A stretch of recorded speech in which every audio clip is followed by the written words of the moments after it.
I'm Steve Vibronics, and this is the Life in Dub podcast, talking to people who live their lives in dub and reggae.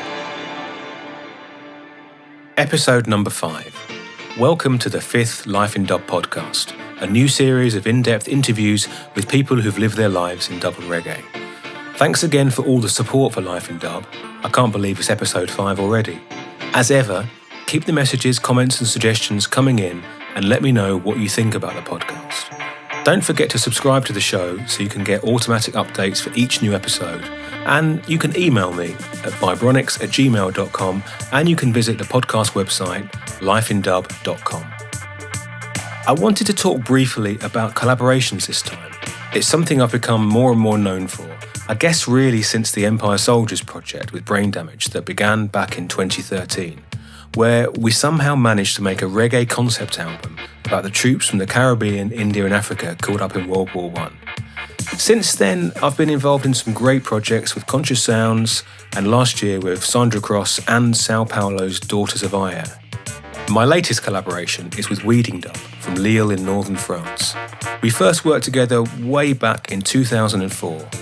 And last year, Romain from Weeding Dub came to visit the Dub Cupboard studio here in Leicester, where plans were hatched for the Note for Note Dub for Dub project that is officially launched this week, on Friday in fact, with the release of a first of a series of 12-inch EPs.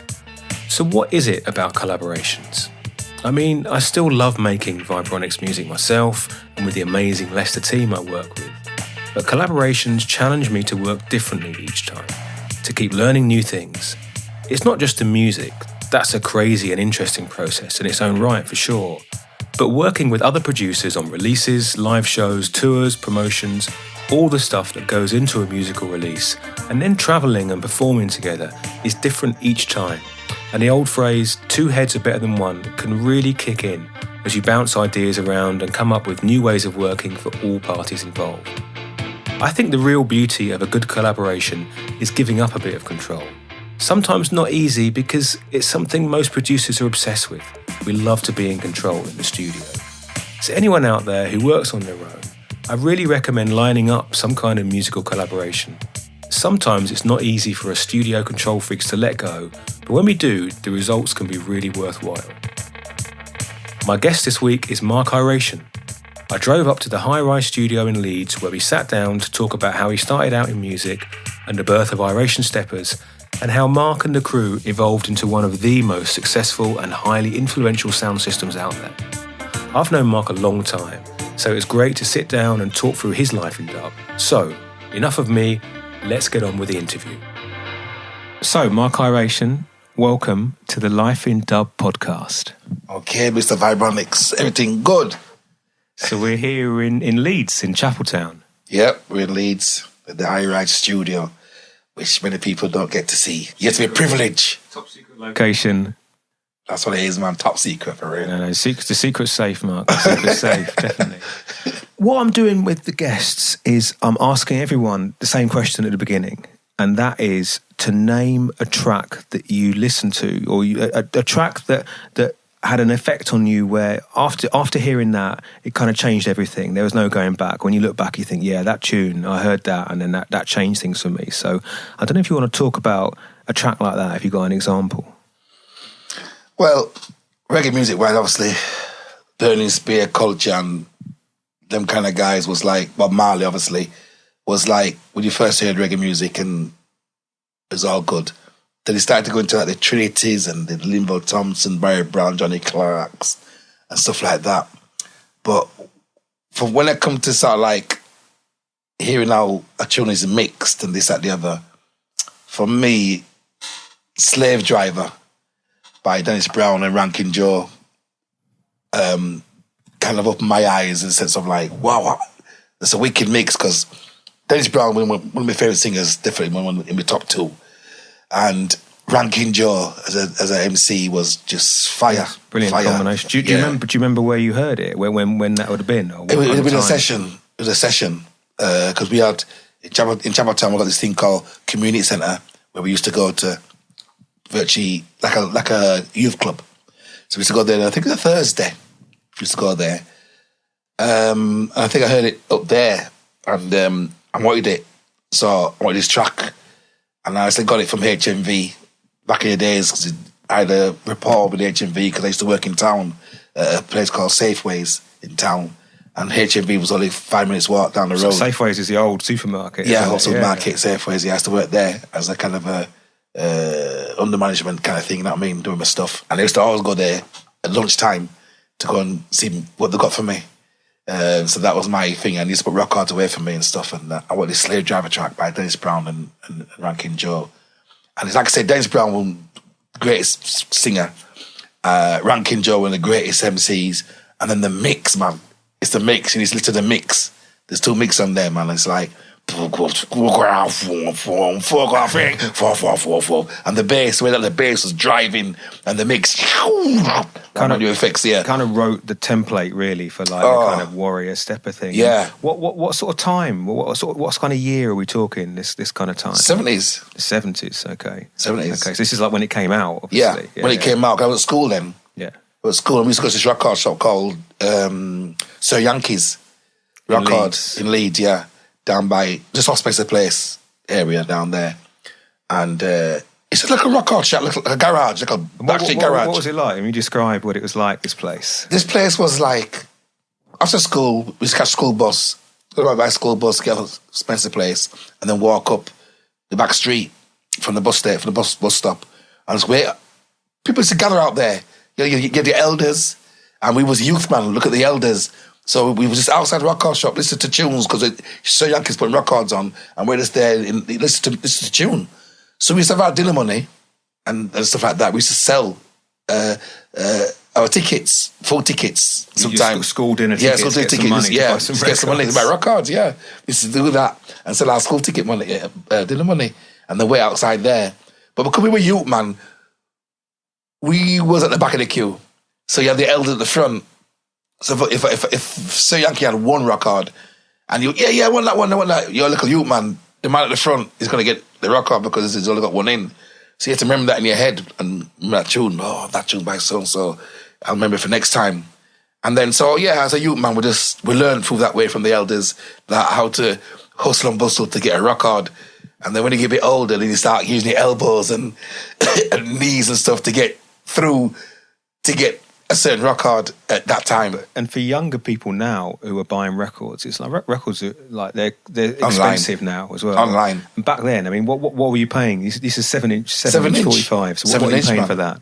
7-inch. Oh, you used to pay about 25 pence, man. 25 pence, as I say, was dinner money.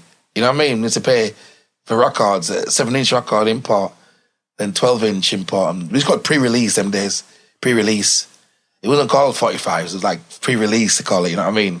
So 7-inch was 7-inch, 145 was 7-inch pre-release, you know what I mean? So when we heard that word pre-release, you know, it's a special.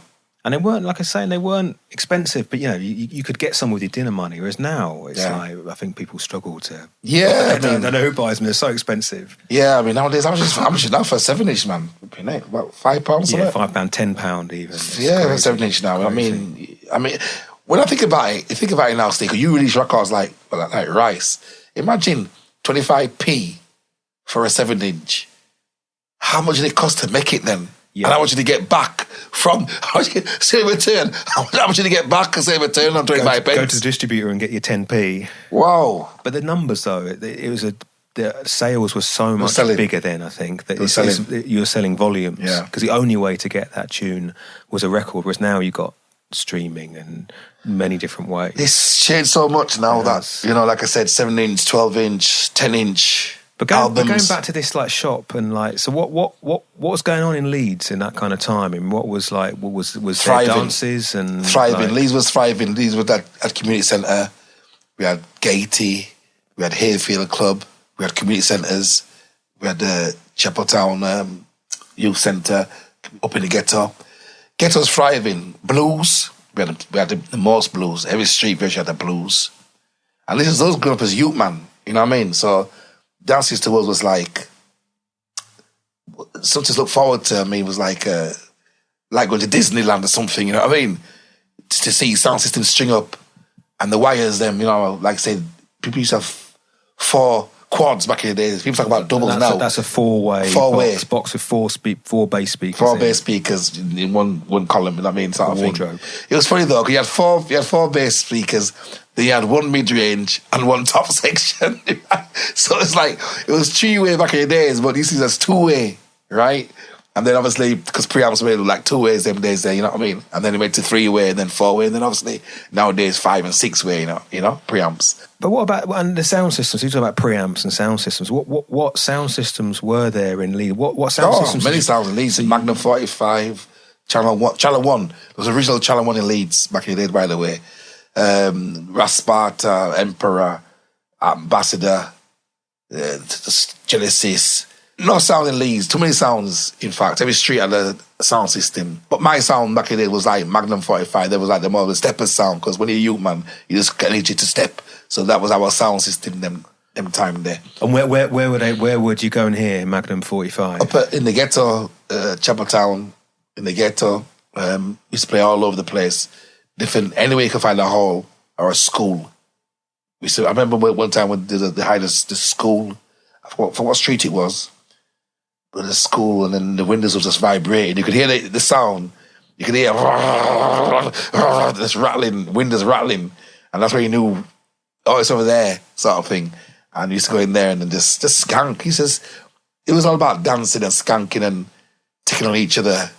Who could do this and who could do that? It was about that, really. Musically, it was about music, number one. Skanking, number two. You used to go there with your own juice. You used to go there with a bag full of juice. Apple juice, orange juice, your own mixed juice, cassette recorders. We used to go in there with going prepared. Prepared. You used to go prepared, man. You know what I mean? Towels, tracksuit. You went in there for a session. And you were stepping then. Of course. Because you're known for your, I would say a lot of people know you for your like enthusiasm. Energy. And yeah, exactly, energy. And you still have it now. Yeah. And is that something you've always had? Is that you always? Yeah, that's just me. That's just me. It's no pretend business. It's just how I am. Just musically, I've been energetic from time. And that's how I am, I suppose. That's what it is, you know what I mean? We used to skank from 9 o'clock to flipping 3 o'clock in the morning. Couldn't do it now. Because from 9 o'clock till 2 minutes past. That's it, different times. You know what I mean? Now. Energy gone, but in that kind of way, but energy's still there in a sense of like enthusiasm for this wonderful music. No, and it's like that whole kind of the energy of people kind of. A lot of that we're talking about is like a younger thing. It's like a lot of young people in the dance as well. And I think back in those times, that's from what I can gather from it, is there are a lot of young people there. So you got a lot of youthful energy. Yeah, we're all youngsters. We're not far off ages. I mean, them days were like teenagers, so we could have been 15, 16 to 20. And then the elders were like around 20, 25-ish. You know what I mean? The elders then. They weren't far off, maybe 10 years in advance of what we was, because that was that era of musical, because, like I said, our source of music was sound system, not radio. John Peel, we used to listen to John Peel, step on night to hear 2 tunes from John Peel, Era Culture, Burley Spears, but our music was sound system. And what was Leeds like then? What are your recollections of Leeds from that kind of time? Because Leeds, it's a different period, you know. Yeah, well, we was at school, so I mean, we all knew each other. You could walk the street, yo, wagwan, bridge, boom, boom, boom, wagwan, yes, sister. You know what I mean? It was like, we all knew each other, and we all, you know, looked out for each other, sort of thing, you know? And when we went to a dance, obviously, you know, your mates, if you go by yourself, you know, you go up there and book up on enough people that you know. So it was just that kind of way there. I mean, and if you didn't know somebody, we knew somebody through music. So you might skank against that man there, and then you end up being good friends, sort of thing, you know? So Leeds, Bradford and Huddersfield was the Yorkshire sound system culture, because Huddersfield had a big part in this with Vent Street. And massive. You'd go across to Huddersfield. Of course, we used to go to Huddersfield, we used to catch bus or train or get a lift or whatever. And Bradford, Palm Cove was a massive place. Jatubbies used to go there regular.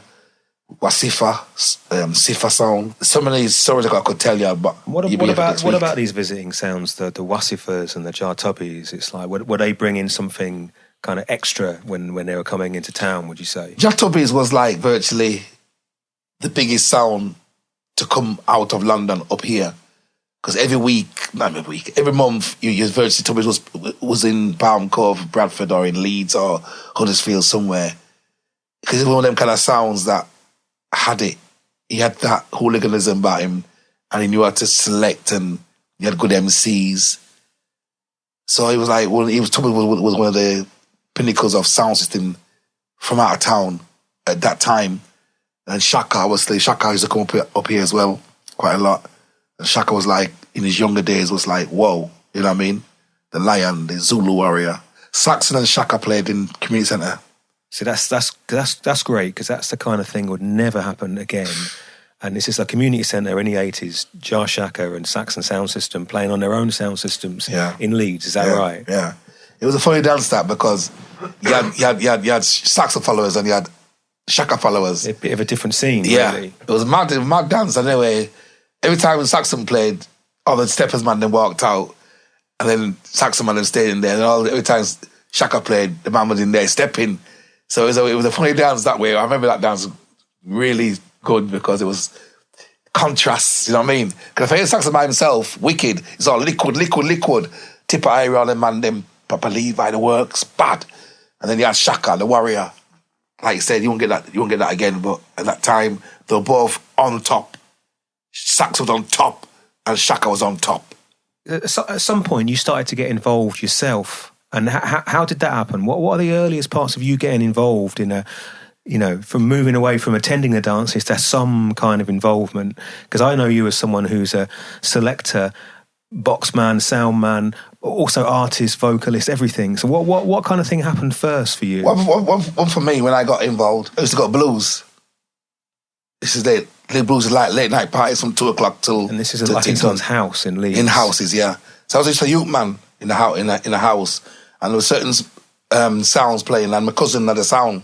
So I used to go there, and I used to be around the sound man them, and they used to play the records, and to the record off the deck, I used to put the records back in the sleeve. That was your job? That was my job. So when I did put the record back in the sleeve, I'm looking and seeing Green Sleeves, Channel 1, I'm seeing enough different labels, you know what I mean, Upsetters, I'm seeing all different labels, and I'm seeing different artists. So I'm learning. I'm learning who these artists are, I'm learning what record labels are good, I'm learning. So for me, when I really think about it now, I can talk that way, because even though I didn't know I was learning, if you know what I'm saying, because record labels, 12-inch, 7-inch. You were taking that in? Taking it all in. I was taking it in because I was starting to buy records at that time from school, like I said, dinner money business. So when I put records into record sleeves... But is that the start of thinking, well, I want to play this tune, and like knowing what you would play yourself if you were playing? Well, I learned who Barry Brown was, I learned who Johnny Clark was, I learned who the Culture and all them. I learned it was actually visible. I could see that it was this artist, and it was this label, and it was that track. So when I went to go buy records, I knew certain labels that was good labels, because we all know Greensleeves is like one of the best labels ever. We know John Joe, you know what I mean? We know Upsetters, we know Channel 1, we know certain labels that was like tough for them days, you know what I mean? Syndicate label, this, that, the other. So you just knew certain labels was good, and you could just, without even hearing it, yeah, I love that.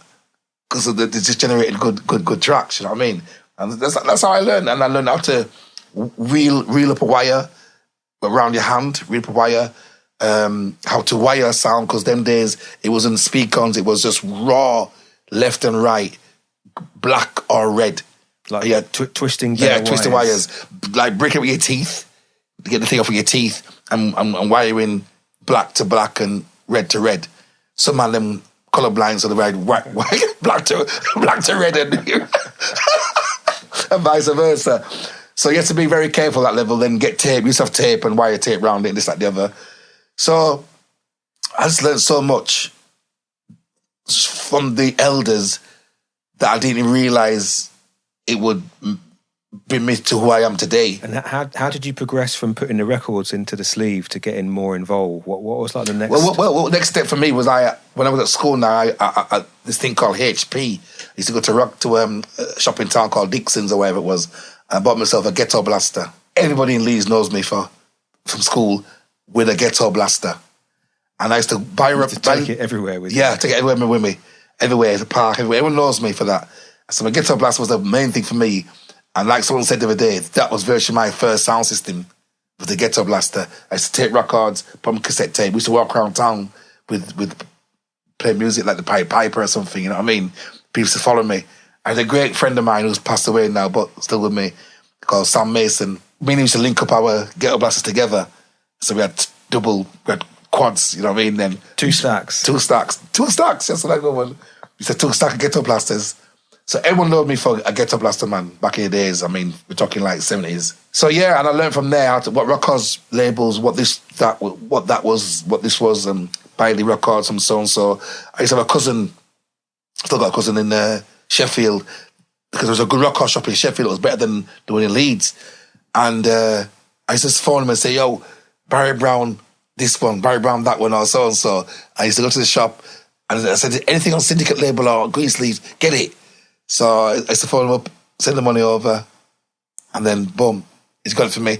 I used to go to Sheffield, pick him up, and I got a bag of records, come back home, can't wait to tape them, put them on turntable, tape them on the cassette tape, buff, bam, I'm out in the street, latest tunes. So that's like the first days of like collecting and selecting, I guess, and also like performing, like taking it out to people. It wasn't like, I'm going to stay at home. It's like, I'm taking this out on the street.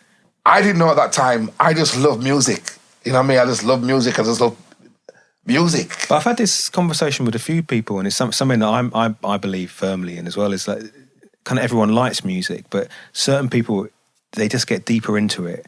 And it's like, did you realise that you had more of a thing for it than other people around you? Did you? Yeah, definitely. Because I used to be a selector for a lot of sound systems in that time, because I used to rock around with the record cases and select for a lot of different sound. Cause I had no sound them days.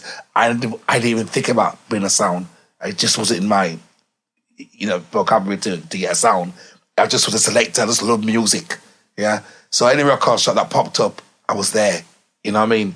And I just learned how to buy records. I got that popular that they used to have bags for me. So my name had Mark on it. So they put records in a bag for me. So when I went there now, I just go there, look at the bag, take out what I want, and then I'm up front. Were you into buying music from different styles and playing like in different styles at parties? Yeah. Later on, then I got that popular sense of selecting that I bought hip hop, lovers rock, soul, house, everything, because I had this job at I call it a job, but I used to have this youth club. I started playing this youth club in Bradford called Checkpoint, and that was a collaboration from Huddersfield, Bradford, and Leeds. We used to gather at this place on a Sunday, every Sunday, at Checkpoint between 7 and 11, I think it was. I didn't realise it was like it ended up being kind of like a youth club, and it ended up making Huddersfield, Leeds, and Bradford congregate together. And you would select music at this I was a thingy, and it was just reggae at first. But I used to have these people that used to follow me, because I used to play house and stuff like that, and he's always dancing. So I had to change it up and educate them that it's all about just this reggae music. There's also house, soul, lovers, and this, that, and the other. So I played across the board at this youth club. So I had a section of warm-up style first, then I had a section of rubber dubs, then I had a section of dance house music, and then I also ended up with Steppas, blah, blah, blah. So I had all that thingy. And I got booked for parties, I got booked for weddings, I got booked for all of it just for my selection. And at that time I didn't realise that, what was happening, but I just was happy to get booked to play somewhere. I got paid as well. I can't remember what fee it was, but it was some small fee, but it went a long way instead of me buying records, because it went straight to records. So there was no like big plan. It just kind of things just kind of happened then. Things just happened. It was just happening for me. It was just happening that I was a music man. I love music. I love going to my cousin's house as well, because he's get the latest stuff from London, and he's got to go to his house and hear the latest stuff. And it got to a competition then, because he would get stuff from London, I would get stuff from Sheffield. So it got to a kind of a competition that who got this first. and whatever. Then it got that way, and then whatever. And then I suppose that's what got me into this kind of competition in the sense of like, man, them days things are secretive. If man, you get a single or from somewhere, man, never tell man where you got it from. This is the days of scratching the label off and taping over the label. Scratching records and putting labels over it. It got competitive in that way. That man needs to hide who it's by, where it's by, what label it's on. He got to that much that he's scratch the whole label and the whole. You know what I mean? The thing off it. You couldn't do it with green sleeves because green sleeves. You could scratch off the name, but not the green sleeve because it's just green sleeves. But when it comes to like some very exclusive labels like 7 inches, you scratch off the name. It was fun. It was fun. Even got to the stage when the house tunes I used to buy. The garage back in the days, I used to love house tunes. Even when it got to the stage, I had to scratch off the name off there because people used to put their head over the turntable and over the DJ set and look over the where the records going round and round, and they're watching the label go round and round. They find out what this tune is to go buy. So you got to the stage where I used to put my own tags on there, like stuff like, "Yo, dickhead, what you look at this record for?" You're not going to know this title. So you just go around there and watching it. I'm reading what I wrote on there. You little dickhead, what's happening here? So it got funny because we used to knock each other, like elbow each other and say, "Yo, look, watch him." And he's watching it go around and round and round. We used to laugh our head off because we had our own titles on it, Because I think younger people who are listening won't realise the lengths that we had to go to get music and to find out what it was. Now you can just like Shazam it, look at everything's on YouTube. Even the most obscure things are on YouTube. But then it's like you had to have your tools and your knowledge, and you had to dig deep to get stuff. Listen.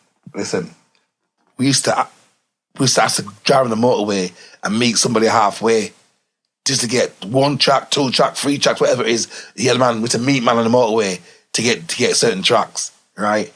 You had to go to certain man's yard, certain man's studio for go get this certain dub plate done, or certain dub plate cut or whatever. We had to run around looking for them tuner bridging. That's why a lot of people will be vexed now because when stuff's getting re-released or reissued now, I can understand why people get vexed because we used to travel the world. The struggle there to go. It's a struggle to go through to get this record, that record, and pay whatever you pay. And then nowadays it's reissued. You think, oh no, it's killed it. You know what I mean? It's killed it. You know what I mean, sort of thing. And up to this day, I got my records in my stuff nice and clean and stuff. And when you go through them, you remember where you got that tune from. I remember you was chasing that tune for ages. I remember certain things about how it was. It was about chasing down tune. And did you realise at any point during this kind of stage that it was getting more serious? Because to be so serious about selecting and collecting is like, it's not for everyone. Well, exactly. It did get. You didn't realise it was getting serious, but you knew that. Your cousins are getting this tune there, and you're not telling where you got it from. So you're thinking, huh? And then you're getting the tune, so you end up not telling him where you got it from. So it did kind of get competitive that kind of way, you know what I mean? And he's scratching our records and stuff. So at that time, for us, it was just fun. But I suppose it is a bit of a competition already from that time. We didn't really realise competition. But it's interesting you talking about like these house tunes and stuff. I love a house music as well. I've had like from when it started, really. And it's like when I think of like Iration music, and I think of it as being quite sort of futuristic and forward thinking and whatever, and so that link to like when house music appeared, it was so futuristic. It's hard to imagine now because it's just another genre. But at the time, it was like, wow, no one had heard anything like this. Yep. And would you say you have an interest in sort of stuff that's sort of modern and futuristic and kind of progressive and? Yep. Is that well? That was just me. I was just a man looking for new things all the time. I was around enough people that was into all music. I was just people who like lovers rock. I loved people like soul music, house music, dub music, hip hop. I was around all them people at that time, so we all talked about different music. So I knew more about music then, about the old industry then than I do now, because, you know, you kind of grow out of it, and I'm now a dub head, you know what I mean, sort of thing. But I knew so much about everybody, what was going on, who's the latest thing, who's this blah blah hip hop guy, who's that house guy. So I learned about music so much. It was embedded in my head. It was embedded that every time I'm going somewhere to turn the radio or something, I know who it was. I know who it could be. And what about things? Because like at some point you must have made a movement into the studio, because things like Ital Rockers is what I think of, which is like, for people who are listening who maybe don't know, it's like a kind of house dub kind of project that you were involved in, which was a big thing at the time. Yeah. And if you listen to it now, you can hear the Iration all over it. Yeah. But it's a total mix of different genres and things, and it's like you were part of that thing. Yeah, you're right. That was Ital's anthem. Is called by Ital Rockers, because my first sound system was called Ital Rockers. I've been through many sounds before that, Concrete Line and blah, blah, blah. But my first sound with Sam Mason, rest in peace, was Ital Rockers was our name. And we played parties, like I said, all over the world, all over England. And Ital Rockers was I just messed about. I got some equipment that fell off back of a lorry. So we kind of built. Came our way. And 4-track, keyboard, drum machine, stuff like that came to our hands, and we just started messing about, ding, ding, ding, ding, whatever. And then this melody came to my head, whatever. And then the bass line, everything. I just did it for fun, and I played it because I play certain places.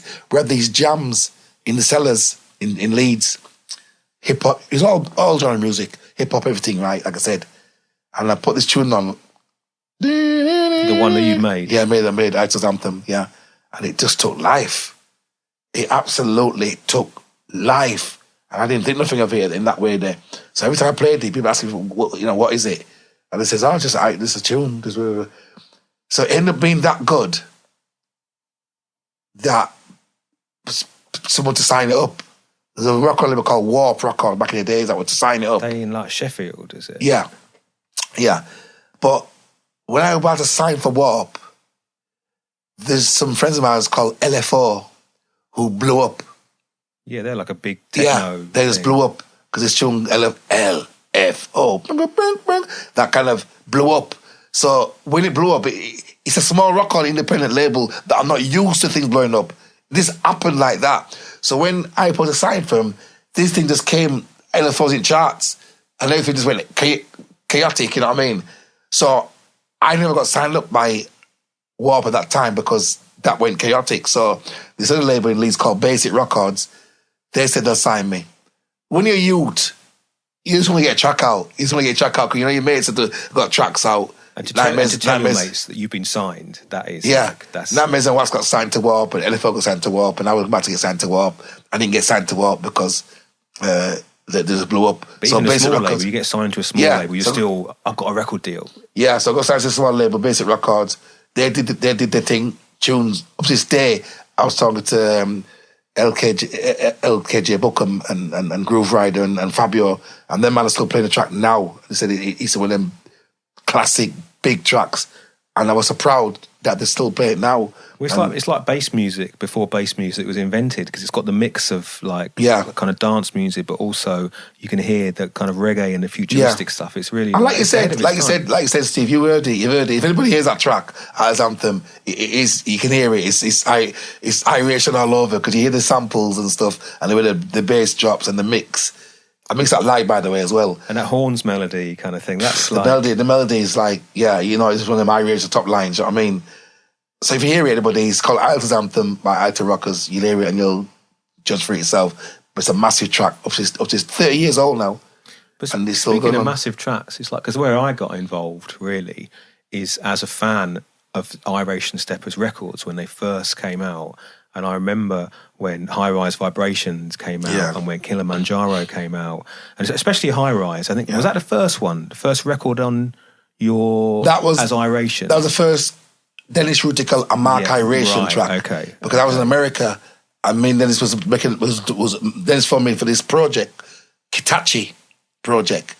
And then I had to go to America before this didn't happen. So when I come back from America, I just came back and Dennis was here. She was at the opposite side. High Rise, and that's the first track we built together, High Rise Vibration. Before that, I had Scud Missile and International Footstep. That was my first release, in dubwise. And then, High Rise Vibration was the first track me and Dennis made together, Kilimanjaros and all them reminiscence and everything. Because for me, I can't underestimate or understate how big a thing that was at the time, because there hadn't been anything else. Because there was I was a big fan of like Dread and Fred and Dub Jude and all this digital stuff, and then High Rise comes along and it's just like, it kind of like blasts through everything as this kind of like mega anthem, and it sounded so futuristic. And what was it like to be involved in? I mean, how did that happen? And Dennis, and what was all that about? Well, like I said, like you just mentioned, Ironworks, man, there's another wicked track called Warrior Stance. Warrior Stance is one of the best digital tracks ever to come out at that time, and then with Proud and Lion from Disciples. And then Scud Missile was in that category of a track that people couldn't understand at one time. And then when he got it, you got it. You know what I mean? And then it went massive. That's one of the biggest tracks ever sold, as well as at that time. Was, you know what I mean? The Dennis Rutical thing is he Peterborough? Peterborough? Peterborough, but come from Peterborough originally, but he's in London. But the Dennis Rutical thing is one of the best things, besides my other friend, Sam Mason. The Dennis Rutical, one of the best things that happened to me in my life. The sense of friendship and understanding of music for the future. Because he understood we want to move this thing on. Because dub was kind of stagnant. No new sounds coming out, in the sense of like musically, people were scared to innovate stuff, you know what I mean? Like back in the days when King Tubby's innovated stuff, Scientists innovated stuff, Scratch Perry innovated stuff, Buddy Lee innovated stuff. There was no innovation really coming in the 90s besides that, unless you listen to the Ironworks and Disciples was doing stuff, and you know, obviously Manasseh and Dougie, Conscious. But I wanted to even go beyond that. That's why the name 3000, Year 3000 style came out, because I wanted something. Because in the 90s, the year 2000 was coming, and it was a big thing. It was like, you know, it was something people talked about. And now it's like ancient history. It was like. So 3000 was like. 3000 style, because we love our 70s music, and we all said, I can put on the 70s music now, and it still sounds fresh today. So I said to Dennis, you know what, let's build something that people can play in the next 10 years or 20 years. We think about next 10 years, 20 years, but they can play and it still sounds fresh. Yeah. So I was going out there looking at modules and this, that, the other, that had futuristic sounds to it. Or, you know, something fresh. These are like little synthesizer kind of machines. They're all down there, you know what I mean? Right? So look at modules, and I was fascinated about modules, you know what I mean? So these sounds came out, and that's why the first album, the original Dub Dat, came from that, because we were actually doing a project, Kitachi, which was hip hop and trip hop and all our background. Because then it's like that music as well. So we fitted in nicely. Because the project was originally supposed to be Dub Judah and Rutical. Okay. But Dub Judah wasn't feeling it. So he asked me, because, you know, I was in the house tune and I'm futuristic and whatever. So we linked up with the Kitachi. And it's the best thing, again, that I'm glad I did it. I did it because it was like our backgrounds fused into this Kitachi thing. And at the same time, we're building dubs. And what was it like? Because at that time, I mean, because basically you guys put that record out, didn't High Rise? It's like on your label, is that right? Well, the original Dub Dat was put on Dubheads. Is it Dubheads? Dubheads. Yeah, SRD's. SRD, yeah. SRD put it out for us at that time, because obviously we had no money in them time there. So it got licensed by them. We put out the High Rise Vibration and the high regions for ourselves. But High Rise, when that came out, I mean, High Rise was our label, yeah. And what was it like? What was the reaction to it, and how did that change things for you? Because I got to know your music through that, for sure. I wasn't thinking of how it changed anything. I wasn't thinking that way because at this time now we had Iration Steppas was playing out. So we had our own A&R. We could build a track now. That's why you hear me sometimes saying, this one build 6 o'clock, 6 a.m. mix, watching GMTV. Because them times that middays was up at 6, 7 in the morning, mixing down dubs.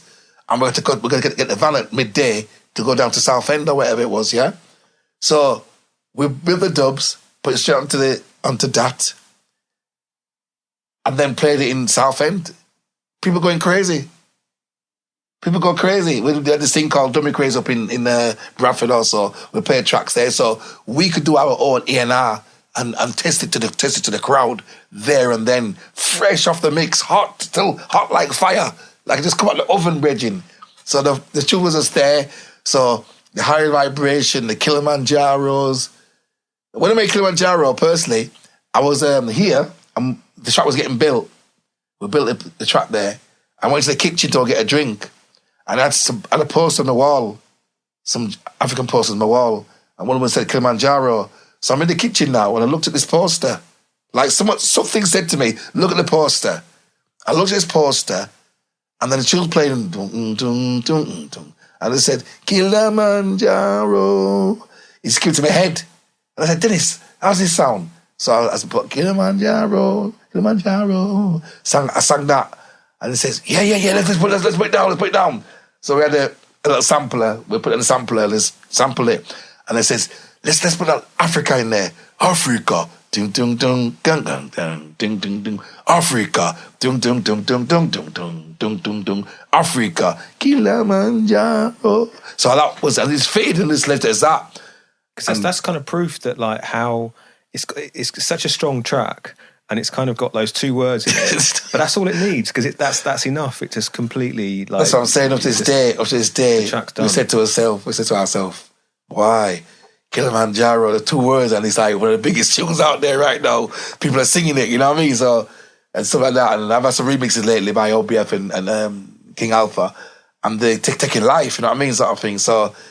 But yeah, obviously the original was... And is it fair to say that some people were a little bit critical because it's like it's too futuristic for some people? There will be critical of Iration Steppas. It doesn't phase us or phase we ever again, because when I first changed that from acetate to that, we were getting flack for that as well.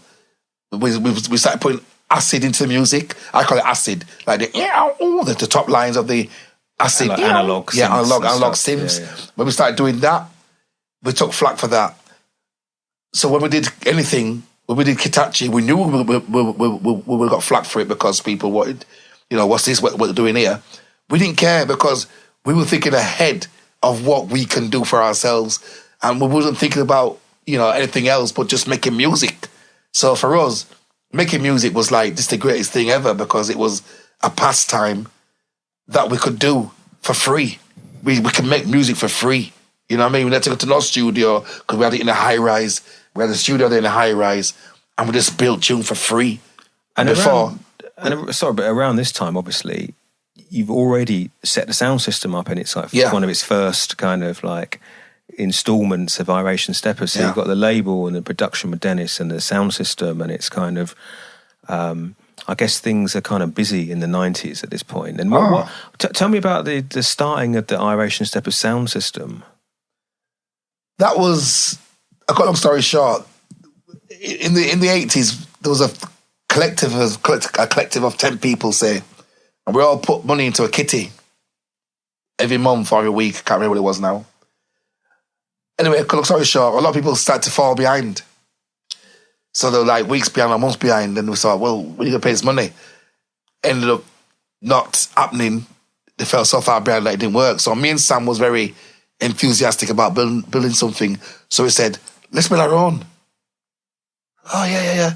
So long story short, we built our own, that's what it's called Ito Rockers at that time. We got 4 boxes and stuff made, professionally made by some antique people. Like old school cabinet makers. Proper cabinet makers. We had to explain to them so and so.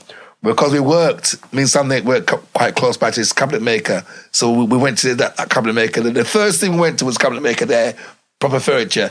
And these things were proper made, proper cabinet Indestructible. makers. You didn't want to scratch them. Did they have the round holes for the ports, for the base? Yeah, all that business and just neat, varnished, everything. And we didn't want to scratch them. So every time they would scratch them, I got vexed. So anyway, they made our first boxes, cabinet makers business. Anyway, from then on now, people kept saying to me, where do you go bigger? I said, I can't afford going bigger, man. I got no space to go bigger. Anyway, we had these competitions, which you can see online on YouTube. Ita Rockers versus Armageddon, Amphib Rockers versus Earth Rocker. You see me back in the days as a rubber dub DJ, strictly vinyl, and strictly good MCs. We had competitions, and we won them all. I think we had about 3 or 4 competitions. We won them. Them days, I used to use Ita Rocker boxes and borrow boxes. So I borrowed sound system, I borrowed boxes, same way from other people. And then it got to the stage now, people saying, oh, build your own. I can build your own. I said, oh. Anyway, I eventually did. And that's when it came to me playing Shaka, Jazz Shaka in Leeds Mandela Centre. And then coming down to London and playing Jah Warriors and Abashanti in the same dance. And then it just went on from there. Southend got involved. Southall got involved. University of Dub came along. Dub Me Crazy, Sub Dub. Everything just started to roll into just playing out. We knew at that time we were nobodies because we heard about this sound called Abashanti from London. And when the first time we played Abashanti, we knew that all I wanted to do was come down there and just get respect from the people. All I wanted was to get respect. I thought, we'll get beaten up, but let's come up with pride. You know what I mean? Because any sound out of London is country. They call it country sound. So we're a country sound coming to London with nothing to lose, like underdog, because I love football, so I know we're underdogs. So I went there as underdog, so it didn't faze me. Why? But that dance was a different thing. When we got down there, man, it was a wicked dance. This is Robert Tribulation, by the way, that booked this dance, Where's Our Power. And where would that have been, in Southall? Southall. Vauxhall? Yeah, Southall. I think it's Southall Community Centre. And that dance, why, it changed my life. In the sense of, like, talk about respect. It was the crowd loved us. The crowd absolutely loved us, and I couldn't believe it. You could see you had something then. I could see I had something then, because the same day we got flack from some people saying, acid music. Could have put on Scud Missile, acid music. You could hear in the background by the time the little gap comes on, acid music. So I thought, what about acid music? You know what I mean? It's just futuristic. We think about it year 3000 style. Every time we played, the dance was like, whoa. People skanking, and my sound was a bangarang sound them days. So it's like just, you know what I mean? Just lacing out. You have people from Gloucester, like Iration Steppas. They was one of our biggest followers. And the reason why I love them, man, coming to our dance so much, because there was a bag of Rastas. Bag of bingy Rastas that love to skank. And the reason why I like them, because they didn't look at it in the sense of like, boy, that's not double, not like that. They looked at it as like a change, futuristic change. And they couldn't wait for Scud Missile to come on. When Scud came on, you would see foot reach from the floor, past the head, up. It's like gymnastics and stuff like that, man. It was crazy. It was like so. Every time I saw them dance, I smiled, because I know that them man there, if they're going to skank, everyone's going to follow him. Because it takes some people to go on the floor to get people to skank. I mean, like nowadays. And honest to God, I can give Trinity Massive a big up, because they was one of my biggest followers at that time. And Southend, they were mad. At that time, the 90s, for me, is one of the best eras of music ever. Them eras, 70s, 80s, 90s, for me. Yeah, but that's when I kind of discovered it all, like early 90s and stuff. But when you're going into those like big dances the first time and you're playing good and people are enjoying it, then it can give you a lot of confidence and really show you that, like, right, I really want to do this. It was just joyful, because like I said, I'm a country boy. I'm coming from Leeds to London. We're country. And that's what most people got called back in the day, some London sounds. If you come from Birmingham, Bristol, however, anyway out of London, you're country. And I'm a countryman going into London, and to get that full respect, that the crowd went mad for us. Up to this day, I can say, yo, give thanks. Like a give turning thanks for that point. era. Give thanks to Robert Relation for booking us at that time there, back in the days. And then we kept going South End all the time, and we kept going Southall all the time as well in that era. And then we got invited to University of Dub, because my sound was so small then. And then I bought some speakers. I bought out the Warriors.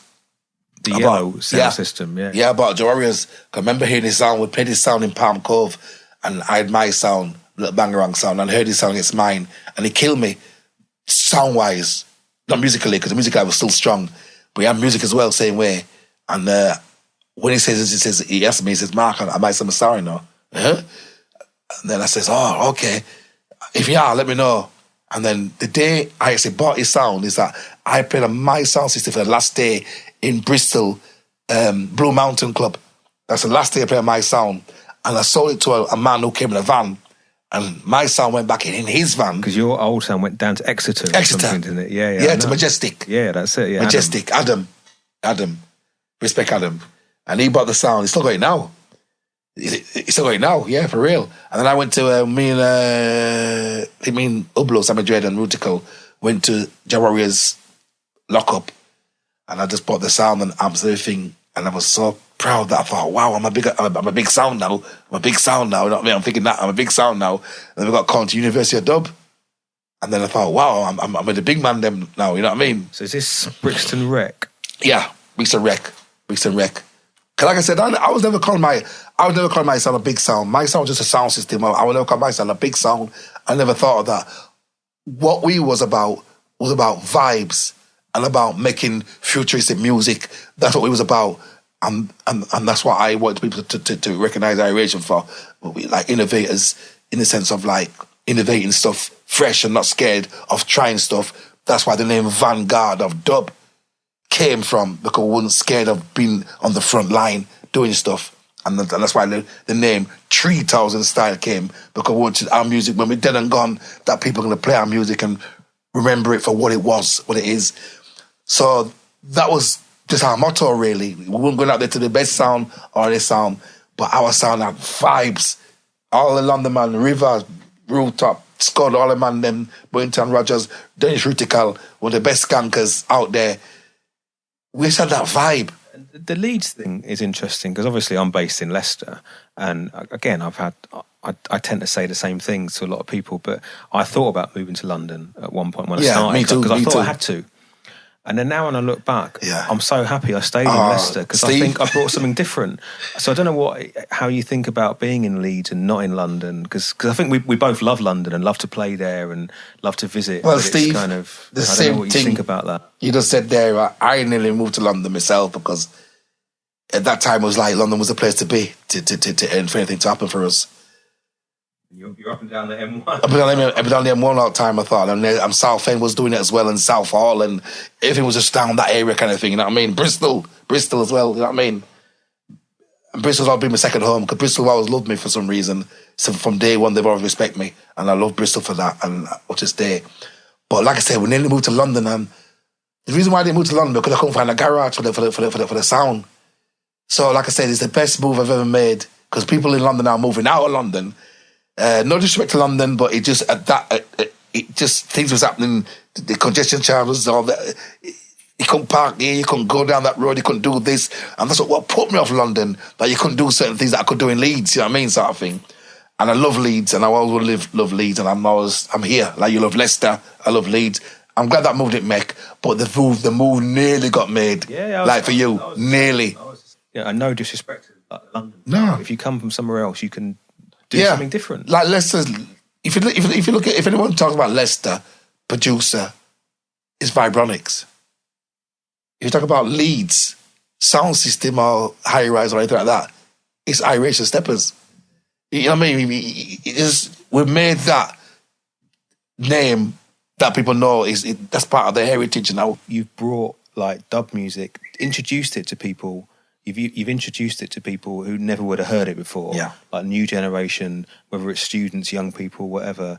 But it's like you've managed to bring that raw, undiluted version of dub to people who'd never normally get to hear it. In other cities, they wouldn't hear it. Well, give thanks to Simon Scott for this. He's the man behind this thing, yeah. Back in the days, because he approached me and says, "Oh, he's thinking about putting a night on." He says, "Oh yeah, what night is this?" And then he mentioned the name Subdub, which didn't mean nothing at that time. But he wants me to use a sound system and be the residency. I said, "Okay, yeah, no problem, sounds good." So we did it. Started off in the place, a little place where you're going to this week, the Wire. Then it was called Think Tank. Small place, we had about, I think Sam said to me about 100 people down there we had. And then it grew, I think we played about 3 times and it just got big. Like 200 people started going down there. So we had to move out of there, then went to a senior centre. And I said to Simon, Simon, if you're gonna move down there, I don't want this thing to be reggae to be a backroom thing. And then you got all the jungle or whatever in the front room. I said, if I'm going there, I want to be the front room thing. So dubs in the front room and then you got the thing in the back room. Because everywhere you went at that time, reggae was the back room. Like the chill out the back room. So that's why I said, no, I want to be a front room. We made a front room thing. And then, like I said, we invited a world of people. And then we got, our biggest dance was this one here. Our biggest dance was this one here. When we did a big sub dub and we invited the world's biggest dub party, Lee Scratch Perry, Scientist, Man Professor, and this was our biggest dance. It was that big, people couldn't get in. Well, we've sort of been talking for a while. There's just a couple of last little things I just wanted to ask you about before we kind of wrap up. And because we talked a lot about when you started and Leeds and stuff as well, but one thing that you're known for as well is like international traveller, and you've been to the sort of 4 corners of the world. And again, I ask a lot of people about this, but is that a surprise, like how far it's taken you? Well, yeah, of course it is. A massive surprise. I didn't expect going to Australia, Japan and Mexico, Peru, Colombia, America. France, obviously, is the first one, because France was our first time going abroad. I think you was part of the Easy Dub Ducasse. Easy Dub Ducasse. That's the next thing we need to talk about, because Easy Dub Ducasse was one of the people that believed in the UK scene. There was because now you go to France, amazing big sound systems. Oh no, yes, but in those days you're talking a tiny little speaker. We used to play on monitors in a bar or something. Monitors. We used to play on monitors, strictly monitors, man. It's funny. And take a suitcase of wires. Give thanks to them, man, because them man believed in this UK scene. And like I said, right now, look how big it is, Steve. France has gone massive. Everyone's got a sound system now. You know what I mean? Spain right now is the biggest thing right now. Spain, they're loving it, man, right now. Mexico, they're loving it right now. You know what I mean? It's gone out national. I never thought it would have gone out national. You never thought it was going to go out national, because it come from Jamaica, America, England, France, Europe, which we are. But to go to Australia and go to Japan, I mean, Japan is one of my favourite places, as you know, Steve, yourself, when you've been there. Yeah, Korinaka, 1945. Well, you know already if Japan is like one of them places that if you haven't been there, you have to go there, because there's some tranquility about that place that is just special. To explain it, it's hard, but every time I explain to anybody to go to there, they'll come back and they've said the same thing. Mark, you're right. I think also for people of our generation, we were brought up with seeing it on TV as kids, and it was always like, it was the futuristic kind of place and almost like another planet. So to actually go there and play music, it really felt to me like a real achievement. It's like, I've made it to Japan, and it's kind of, there's something special about going to Japan. I don't know, there's something about Japan, man, that just chills you out. I think what surprised me in many ways is like the language thing, because obviously reggae music is sung in English language because of the Jamaican like root of it. And I never thought it would be popular in France and Spain and Japan and Mexico and these places where, you know, English is not the language, not the primary language, yet it still managed to be, you know, a huge thing over there. Well, like I said, reggae music or any music is not about language. It's about the vibe. It's about the feel of music, because like Bob Marley says, when music hits you, you feel no pain. So music is not about language, it's about the feel of the music and the groove and the vibes and the mystical surroundings of it. A lot of people have learned English through the reggae music. We've created this thing because it was a Jamaican thing at first, but in England, we've created it into our music, into our dub music, you know what I mean? And then it went overseas, so obviously with Europe, but all over France and all over the world. Well, finally, I'm asking all the guests the same question, this Book of Dub question. So I'm opening the Book of Dub, and Mark, what do you want me to write next to your name? Well, Mark Iration, then it's rutical. I would say innovators, 90s innovators that wasn't scared to try new things out. Innovators, we are innovators, this is of DAP machines, that we've used the acid sound, the new sounds, is this, that, the other, because everyone's using it right now. When they were knocking it years ago. We took so much flack for that. So yeah, innovators. Thanks again for joining me and Mark for this 5th episode of the Life in Dub podcast. As ever, you can visit the website lifeindub.com. Don't forget to subscribe to Life in Dub, and feel free to email me at vibronics@gmail.com with any comments and suggestions for the show. And I'll see you all again in 2 weeks for the next Life in Dub podcast.